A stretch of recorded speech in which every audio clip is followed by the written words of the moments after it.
جمعة الحيدر، نائب رئاسة مشتركة للمجلس التنفيذي لمدينة منبج وريفها ومن المكون التركماني. مشروع الأمة الديمقراطية له مبادئ وأسس يقوم عليها هذا المشروع.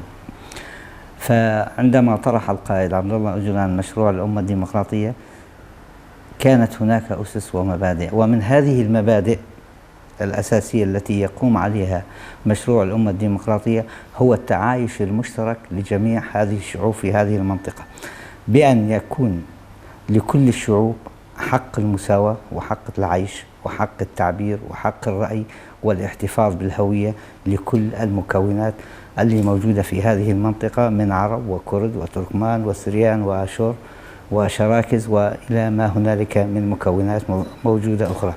فالغاية من هذا هو الحفاظ على هوية وتقاليد وعادات وميزات أو خصائص كل مكون من هذه المكونات. هذا مبدأ. المبدأ الثاني، هناك مبدأ الأمة الديمقراطية أو ما يسمى بمبدأ الأمة، أي اعتبار كل مكون من هذه المكونات هو أمة قائمة بذاتها، لها حقوقها، عليها واجباتها، لها هويتها الخاصة بها، لها ثقافتها الخاصة بها، لها عاداتها، لها تقاليدها، لها أعرافها.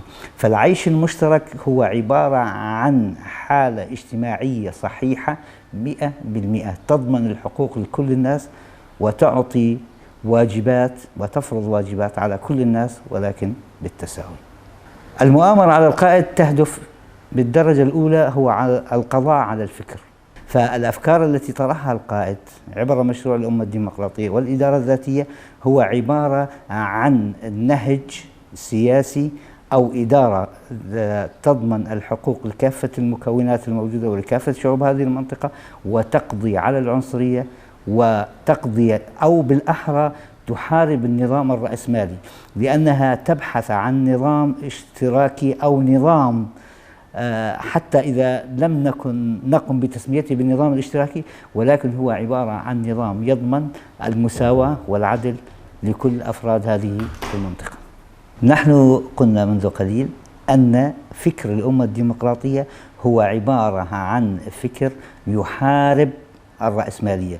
فالرأسمالية وكل الدول سواء كانت قومية أو رأسمالية يشكل هذا المشروع خطرا عليها، فلذلك نجد أن هذا المشروع محارب من كل الدول ذات الصفة القومية الواحدة أو ذات النظام الرأسمالي وحتى الرأسمالية العالمية بشكل عام. فالأنظمة اللي موجودة حاليا في منطقة الشرق الأوسط هي عبارة عن أنظمة قوموية رأسمالية، فلذلك تحارب هذا المشروع ولا تقبل به.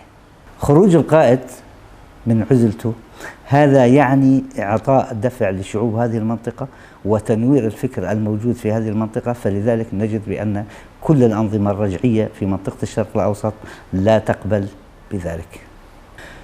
هناك شيء لا بد منه وهو عبارة عن لحمة وطنية.